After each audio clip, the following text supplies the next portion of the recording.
முதலிபாளையம் வாழ் அன்பர்களுக்கு கனிவான வணக்கம். இப்போ பார்த்தீங்கன்னா, இந்த முதலிபாளையம் காலாவதியான பாறைக்குழிகள் அப்படின்னு நம்ம சொல்கிறோம்.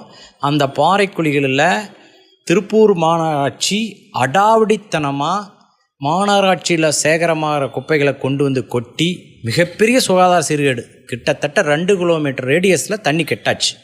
அதை மாண்பமை சென்னை உயர்நீதிமன்றமே உறுதி செய்திருக்குது. எப்படி உறுதி செஞ்சாங்கன்னா, அதை pollution board, Tiruppur pollution board அவங்க பதிவு செஞ்சுருக்காங்க.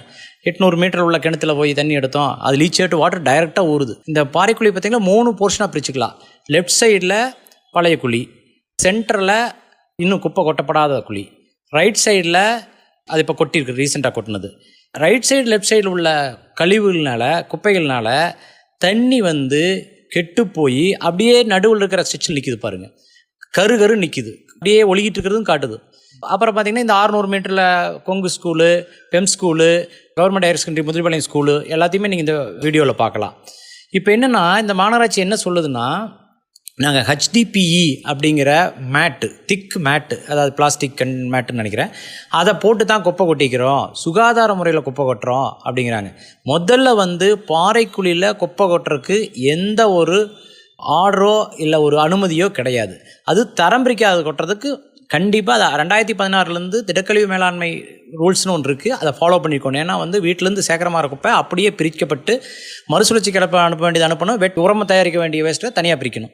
இதையெல்லாம் விட்டுட்டு ரொம்ப அடாவடித்தனமாக குப்பையை கொண்டு பாறைக்குழியில் கொட்டி மொத்த சுகாதாரத்தை சீர்கெடுத்திட்டு திரும்ப அதையே செய்ய நினைக்கிறாங்க. அதுதான் மனசுக்கு மிகப்பெரிய வேதனையாக இருக்குது. அதனால் இது மொத்த வியூ பாருங்கள்.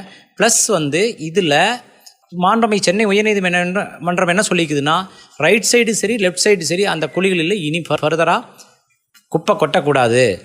ஆனால் இதில் குப்பை கொட்டதுனால தண்ணி கெட்டு போச்சு, இனிமேலும் ஃபர்தராக அங்கே குப்பை கொட்டக்கூடாதுன்னு தடை உத்தரவு கொடுத்துட்டாங்க.